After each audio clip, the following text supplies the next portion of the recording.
So if you've been plugged in at all over the last few days, you've clearly heard about the United Airlines story of what happened of this man, of a doctor, David Dow, being drug off of a flight that he did not volunteer to disboard. According to all of the reports, United overbooked. This was their fault. They sought volunteers. They offered up to $800 for someone to leave. When no one's volunteered, Pat, they randomly selected 4 people. The doctor, David Dow, he was one of them. He let them know that he could not get off the plane because he had patients to tend to. And this is actually what happened to him when he refused to get off the plane. Can't they rent a car for the pilots and have them drive? Oh my God! Oh my God! Oh my! And you can see there, he hits his face. No! My guys, my God! What are you doing? I have to go home. I have to go home. I have to go home. I have to go. Just kill me. Just kill me. Wow. Kill me. Just kill me. I have to go home. Kill me. Just kill me. Just kill me. Just kill me. Wow. So, to make a bad situation worse, well, let's start here. United has had a horrible last month in public relations, and it's horrible because of their own doing. I believe 2 weeks ago, they had an entire scandal on social media as a result of them banning a young woman from boarding a plane because she had on leggings. It wasn't just that they banned her, it was their response afterwards that made it worse. And this is very similar to what's going on with this story, Pat. It was the CEO's response that made this worse. And first, I would just say that this overboarding procedure has to go, right? It seems like airlines have a lot of leeway to do whatever they want, given the sensitivity around air travel. But if you pay for a seat, you should be guaranteed that seat. There's no taking it away. Right, especially once you board. So United has clear policies outlined that stipulates that they have the right to prevent you from boarding in the case of overbooking. But this guy was already on the plane. Yeah. And there's really nothing in their guidelines that say that they can forcibly remove you once you've already boarded. And there's definitely nothing in the guidelines that say that you're going to get off the plane with a bloodied face. Right, absolutely. But also, if you're asked to get off the plane, you should probably get off the plane. But, you know, if this guy's saying he's a doctor, he has to get back home to do surgeries or whatever, you know, I think another passenger should volunteer at that point. I'd like to think that if I was on that plane, I realized a doctor absolutely has to be on this flight, that I would volunteer. Right. And well, and it goes even further than that. So United Airlines, they had the ability to go up to $1,300 to entice someone to deboard the plane. They didn't do that. They stopped at $800. And instead of going all the way, they resorted to getting the police involved, Chicago police at their finest, getting involved and bloodying up this passenger. So here they are with quote unquote free market solutions that they tried to use to fix this. But as soon as they didn't even go to the highest amount, instead of doing that, they resorted to brute force, quite literally. Right. This is the libertarian method, I guess you would say. Exactly. Letting the free market run things. Exactly. So when the free market fails, they go to authoritarianism, clear as day.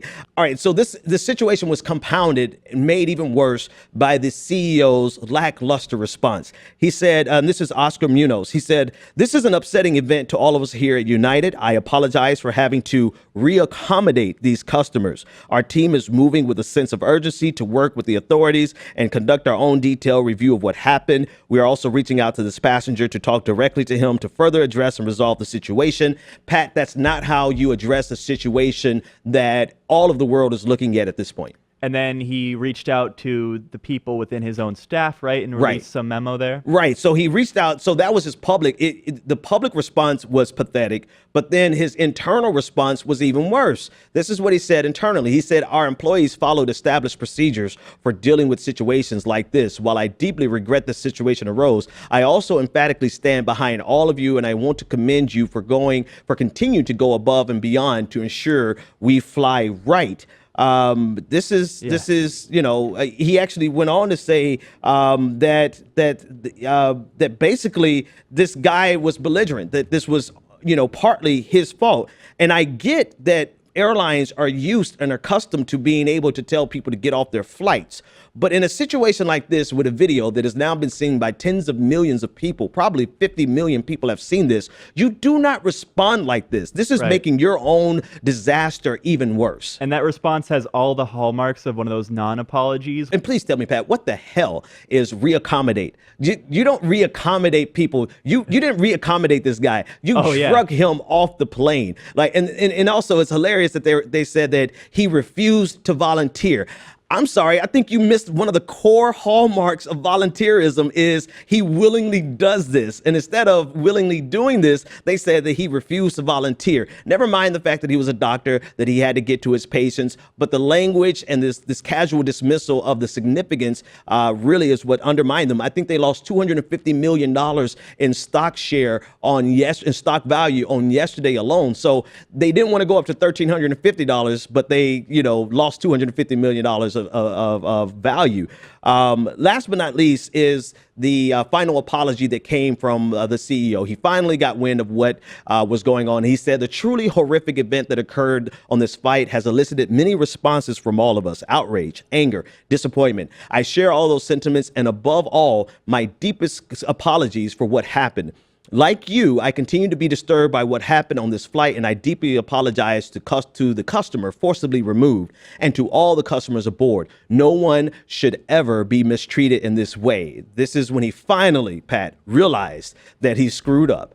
Right. Once the videos have gotten tens of millions of views, once his stock price started falling, probably once his own job got into jeopardy. Now, here's the B side of the story that really bothers me as a commentator, pundit, whatever the heck you want to call me. It's the media's response. And I have a couple examples here of what the media does, what journalists, so-called journalists, do whenever this type of event happens. And by this type of event, I mean anytime someone is accosted by the police, you get someone in media who thinks it's a good idea to dig up the past of the victim in order to attack their character. And here's the first example on your screen from Morgan Watkins of the courierjournal.com. She elicited, she requested online for someone to put her in touch with this gentleman so that she can get his side of the story. Once she got the name of the doctor and did a public record search, this is the story headline that she wrote, Pat. She said, David Dow, passenger removed from the United flight, a doctor with a troubled past. This was picked up on the right-hand side by the New York Post, and they reported doctor dragged off a flight, was convicted of trading drugs for sex. Let's talk about that for a second.